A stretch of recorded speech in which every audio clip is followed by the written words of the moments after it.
নাটোরের বড়াই গ্রামে দীর্ঘদিন ধরে খানাখন্দে ভরা রাস্তা চলাচলের অনুপযোগী হয়ে পড়ে আছে। প্রতিদিন স্কুলগামী শিক্ষার্থী, রোগী, কৃষক ও সাধারণ জনগণের চলাচলের একমাত্র রাস্তা হলেও বেহাল দশায় পড়ে থাকলেও দেখার যেন কেউ নেই। সামাজিক দায়বদ্ধতা আর রাজনৈতিক আদর্শ থেকে সাধারণ জনগণের দুর্ভোগ লাঘবের জন্য এগিয়ে এলেন ছাত্রদলের নেতৃবৃন্দ।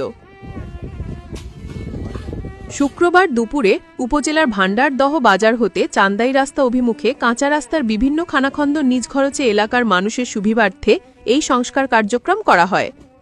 নাটোর জেলা ছাত্রদলের সহসভাপতি আবদুল্লাহ আল মামুন লিটনের উদ্যোগে এই কার্যক্রমের উদ্বোধন করেন বড়াইগ্রাম উপজেলা বিএনপির সাবেক যুগ্ম আহ্বায়ক শামসুল আলম রনি।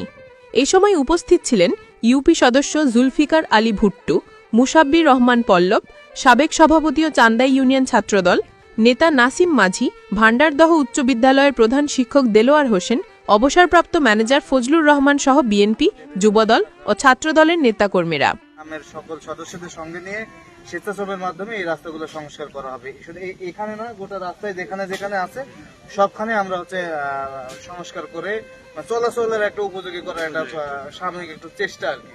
তবে আমি আপনাদের মাধ্যমে একটু বলতে চাই, আমাদের বিগত 17 বছরে যে উন্নয়ন হয়নি, মোটামুটি 5 তারিখের পরে আমাদের প্রিয় নেতা অ্যাডভোকেট রুল করতে দুলু ভাই এবং শামসুল আলম রনি ভাইয়ের সহযোগিতা, আমাদের এই বর্তমান যে ইউনো স্যার আছেন জনাব লায়না জানাত ফেরদৌস স্যার, ওনার সহযোগিতা আমরা আমার এলাকায় এই 17 বছর যে উন্নয়ন হয়েছে আমরা মোটামুটি এই কয়েক বছরে অনেকটা করতে সক্ষম হয়েছি। তো আমরা আশা করি সামনে জনগণের সরকার বিএনপি প্রতিষ্ঠিত হলে শামসুল আলম রনি ভাইয়ের মাধ্যমে আমরা অ্যাডভোকেট দুলু ভাইয়ের সাহায্যে আমরা এই গ্রাম সহ এই বড়াই গ্রাম থানাকে আমরা একটা রোল মডেল হিসেবে আমরা প্রতিষ্ঠা করতে পারি। আমাদের ছোট ভাই দুজনের উদ্যোগ নিয়েছে, আমি তাকে ধন্যবাদ জানাচ্ছি।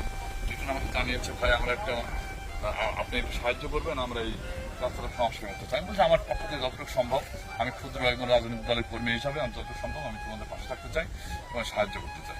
আল্লাহ যদি কখনো বৃহৎ পরিসরে সেবা করার সুযোগ দেয়, সেই দৃষ্টিকে মাথায় রেখে আমি তোমাদের পাশে থাকবো। আমি সবসময় বড় এখানে পাশে থাকি, রাজনীতি করি সাধারণ মানুষের সেবা করার জন্য। জন্ম যখন হয়েছে তখন স্কুলে বলি, তখন প্রধান শিক্ষক জিজ্ঞেস করে কি করতে, তখন বলতে আমি মানুষের সেবা করা বড় পরিসরের জায়গার নাম হচ্ছে রাজনীতি করে এবং সাধারণ মানুষের সেবা করতে চাই, সাধারণ মানুষের উপকার করতে চাই। আমি চাকরি করে আমি বেশি কিছু করতে পারবো না, কিন্তু রাজনীতি করলে সব শ্রেণী পেশা মানুষের পাশে দাঁড়ানো সম্ভব, মানুষকে সবচেয়ে বেশি সাহায্য করা সম্ভব। এই দৃষ্টিকে মাথায় রেখে মানুষের বিশেষ করে যে ব্যাপার বারবার বলতে যাচ্ছি, যে মানুষ বিভিন্ন রোগে আক্রান্ত হচ্ছে, অসুবিধায় আক্রান্ত হচ্ছে। হ্যাঁ, এই যে এখন ধরেন যেন রাস্তায় অন্তত একটা অ্যাম্বুলেন্স, একটা ভ্যান গাড়ি বা একটা যেন যেমন একটা ট্রান্সপোর্ট যেন এরকম সুন্দর যেতে পারে, একটা মালামাল নিয়ে যেন যেতে পারে, সেইটাকে মাথায় রেখে আজকে রাস্তা সংস্কার।